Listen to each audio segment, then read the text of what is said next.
Now we are going to discuss demographic condition at the time of pre-independence in forming a British government. High birth rate and death rate. Birth rate भी high थी उस समय पर और death rate भी high. Birth rate का मतलब है प्रति हजार, यानी कि 1000 पर कितने बच्चों ने जन्म लिया है और 1000 में कितने लोग मर रहे हैं, ये बर्थ रेट और डेथ रेट है। तो हम उस समय पर फर्स्ट स्टेज में थे, क्योंकि हमारे यहाँ पर बर्थ रेट भी बहुत हाई था और डेथ रेट भी बहुत हाई था। हमारे देश का बर्थ रेट 48 और डेथ रेट 40 था ब्रिटिश कॉलोनियल गवर्नमेंट के टाइम पर। 1921 को ग्रेट डिवाइड के रूप में जानते हैं, क्योंकि 1921 के बाद से आज तक हमारे देश की जनसंख्या बढ़ती ही जा रही है। ठीक है। लो लिटरेसी रेट, हमारे देश का लिटरेसी रेट बहुत ही ज़्यादा लो था। यहाँ पर एजुकेशन के मामले में हमारा देश पहले की तुलना में आज भी मतलब कह सकते हैं लो है, बट उतना नहीं है जितना पहले था। तो लो लिटरेसी रेट था, जिसका फ़ायदा ऑब्वियसली आपको पता ही है कि ब्रिटिश गवर्नमेंट हमारी लो लिटरेसी का फ़ायदा ही उठाती थी। हाई इन्फेंट मोर्टेलिटी रेट, जो मोर्टेलिटी इन्फेंट मोर्टेलिटी रेट मतलब जो छोटे छोटे बच्चे हैं, भ्रूण यानी जो 1 साल से कम की उम्र के बच्चे होते हैं, उनकी मृत्यु, उनका किसी कारणवश डेथ हो जाना, तो उस समय पर 218 बच्चे पर 1000 के हिसाब से डेथ हमारे देश में थी।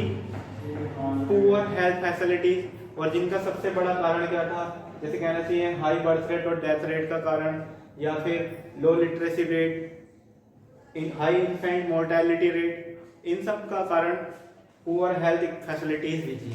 यानी कि हमारे देश में फैसिलिटीज के नाम पर ज़्यादातर आयुर्वेदा या फिर हेल्थ फैसिलिटीज के नाम पर केवल और केवल प्राइमरी जो ट्रीटमेंट होते हैं वो सब थे। ज़्यादा अच्छी टेक्नोलॉजी हमारे यहाँ पर नहीं थी।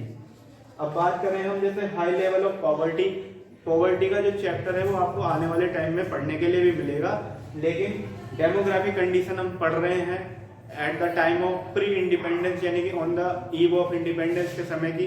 तो ऑब्वियसली हमारा देश एक गरीब देश के रूप में उस समय पर था, क्योंकि हमारे देश में सब कुछ होने के बावजूद भी हम जो हैं 2 सेक्शन में टूट चुके थे, जिसमें हम बहुत ज़्यादा मजबूत थे। एग्रीकल्चरल सेक्टर और दूसरा है हैंडीक्राफ्ट सेक्टर। उन दोनों ही सेक्टर से हमें ब्रिटिश गवर्नमेंट ने तोड़ दिया था, जिस कारण हमें हाई लेवल ऑफ पॉवर्टी झेलनी पड़ी। बात करते हैं बर्थ रेट के हिसाब से स्टेजेस की, इकोनॉमिक स्टेजेस की। तो फर्स्ट स्टेज होती है जहां पर हाई बर्थ रेट और डेथ रेट हो।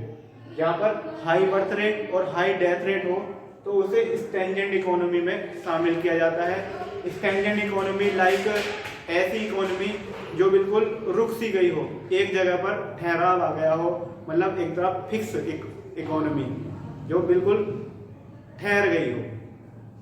सेकंड स्टेज की इकोनॉमी होती है जहां पर हाई बर्थ रेट हो लेकिन लो डेथ रेट हो, हाई बर्थ रेट हो लेकिन लो डेथ रेट है, वो सेकंड स्टेज ऑफ इकोनॉमी है, जिसको इनिशियल स्टेज ऑफ डेवलपमेंट कह सकते हैं। यानी वो देश, जिस देश में हाई बर्थ रेट है लेकिन डेथ रेट लो है, तो उस देश की जो इकोनॉमी होगी वो डेवलपमेंट की ओर बढ़ रही होगी। 1921 के बाद से हमारा देश भी इस वाली स्टेज में आया है। थर्ड स्टेज ऐसे कंट्रीज की होती है जहां पर लो बर्थ रेट है और लो डेथ रेट, बर्थ रेट भी कम और डेथ रेट भी कम।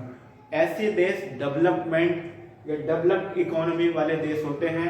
तो ये थी हमारी demographic condition on the time of pre independence और on the time of eve of independence.